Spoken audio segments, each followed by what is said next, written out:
Hey, how's it going out there, YouTube? I'm back with another video. Today is February 18th, 2024, and today I'll be going on my best four-pick power play for college basketball. But before I proceed on with today's plays, let's recap yesterday's plays. Yesterday, I needed Mike James playing in the FPA basketball league, which is an all African basketball league with African basketball teams. I needed Mike James to get over 16.5 points going against Paris. And I knew he was in a phenomenal spot because Paris had been giving up points to every caliber of point guard, whether it's a pass first point guard, whether it's, just a solely uh, shooting point guard or shooting guard, whatever. They've been giving up a lot of points to those opposing guards. And I knew Mike James being a predominantly a shoot first guard, I knew he was going to be able to soar over this easily. I don't know if that's the exact amount he stopped at 17. He might have went over that number because Prizepicks sometimes don't show the actual number. Sometimes they just stop at a sufficient number, but he might have scored over 17 points, but he got over with 17 points over the 16.5. Second play of yesterday, which cost me the four pick. I needed Ryan Dunn to get over 8 points going against Wake Forest, and he missed. He was doing so well. He scored 6 points in the first half, and then he ended up missing like four free throws, along with like five shots as well. But those free throws is what I was really counting on, because he could have easily got over these 8 points, man, with 10 points if he would have hit those free throws, man. Free throws are very, very critical.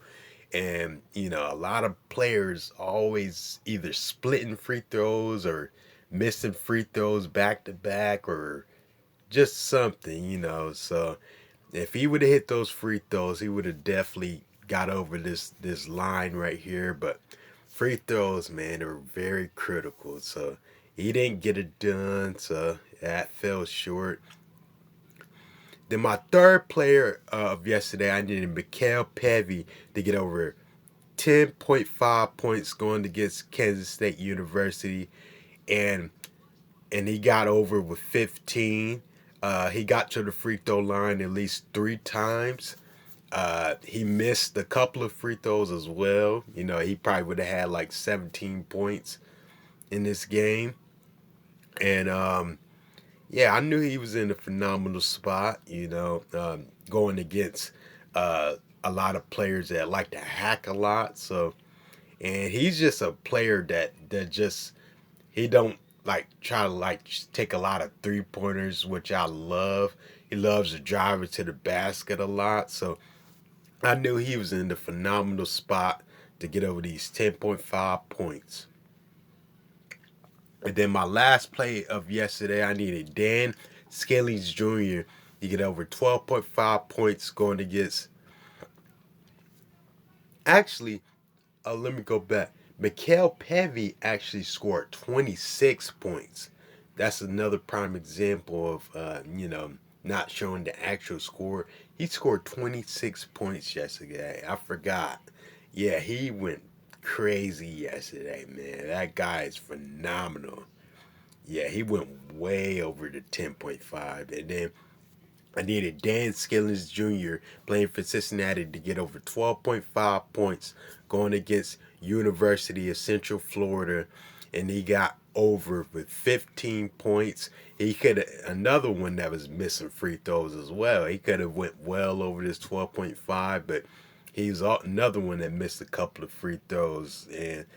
And like these free throws, man, they're so critical, man. Like they're very important, and I wish just more players that work on their free throws more often, and but he got it done.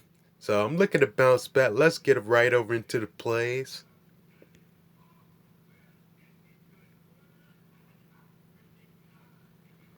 Oh,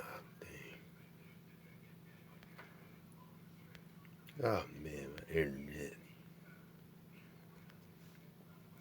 Okay, my first play of the day, I'm going with Harlan Beverly playing for Wichita State, going against Charlotte to get over 10 points.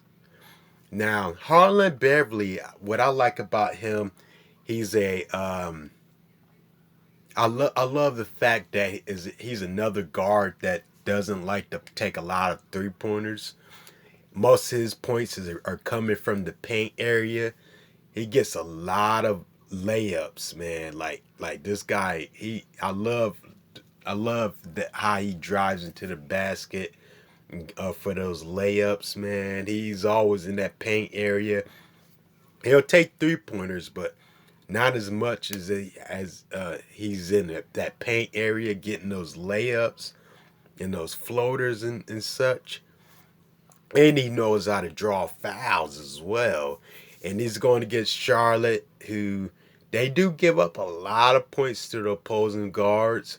Um, yeah, they gave up points to guards who were struggling previously, and they all of a sudden had a breakout game against Charlotte. I can't name the players off top, but I know they were struggling, previously before they started playing Charlotte, and they put up some numbers against Charlotte.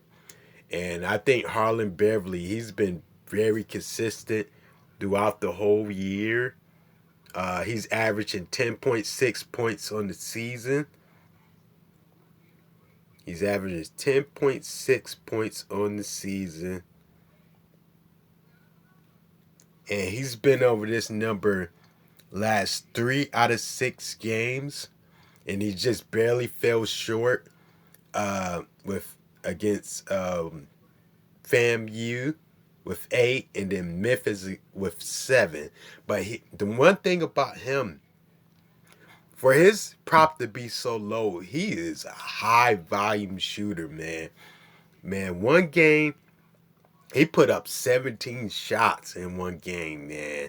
This guy shoots a lot, man. So I'm gonna definitely bank on him to have a phenomenal game in this game and get well over this 10 points. And it's gonna be and he plays big minutes on top of that.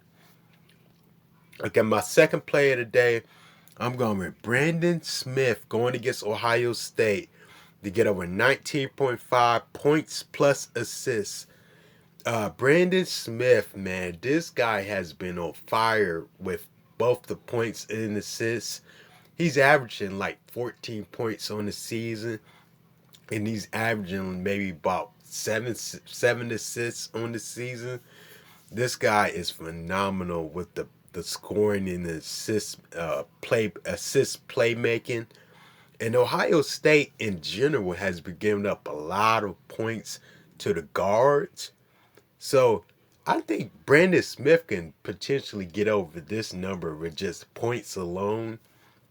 I mean, this guy Brandon Smith just been on fire with the scoring lately, and this is if that stops, he's dangerous with the assist making. So either or, man, it's gonna be hard to stop him in each category. So I think that he's gonna do phenomenal from a standpoint of Ohio State giving up so many points to opposing guards and a lot of assists. They give up a lot of assists as well.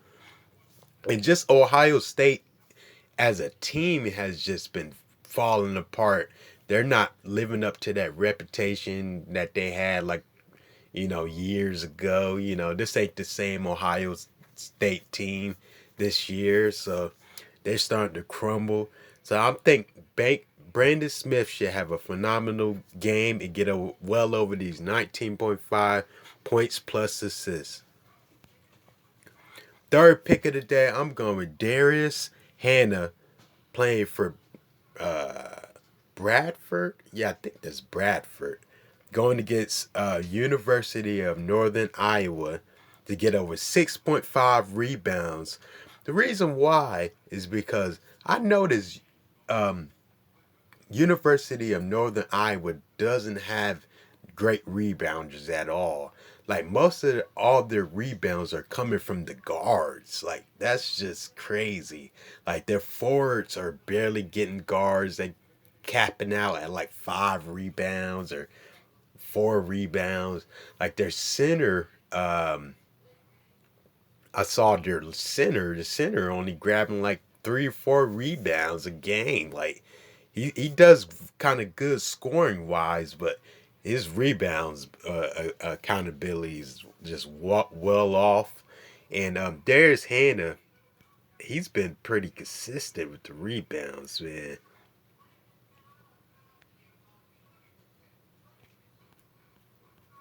I think he's been pretty consistent with the rebounds, averaging 7 the last 5. He fell short with against Illinois State of only 2 because I think he was guarding a 3-point shooter that game.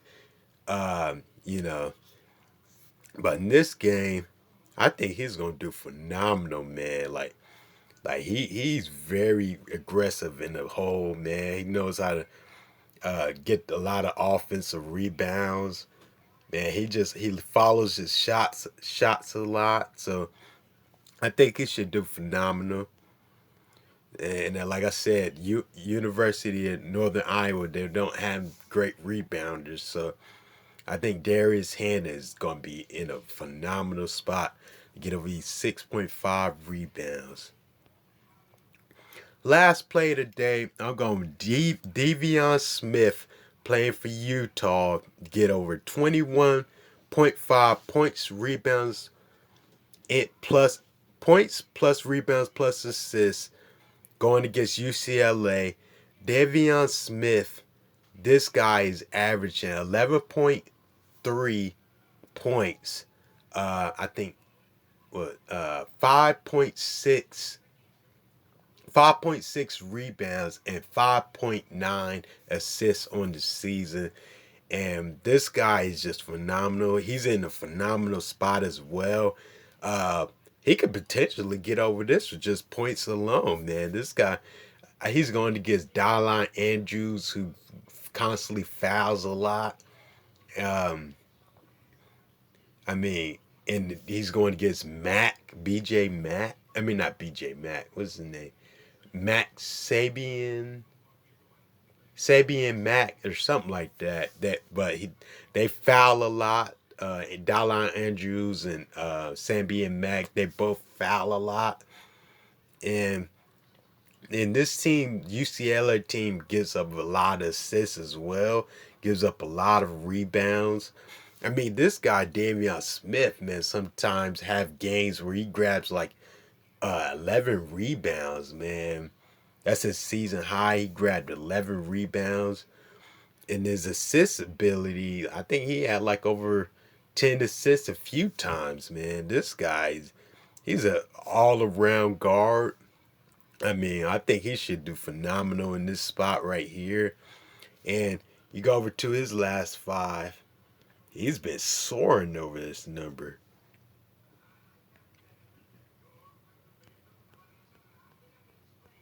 Let's see here.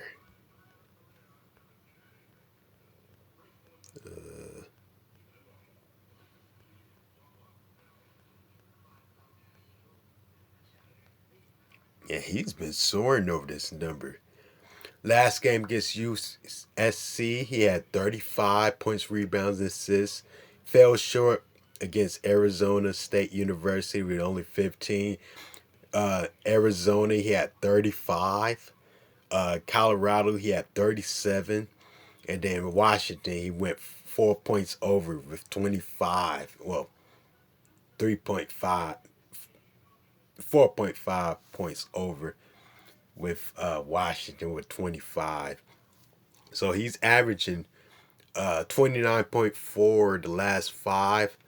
Man, he's soaring over this number, man. So I think he's in a phenomenal spot.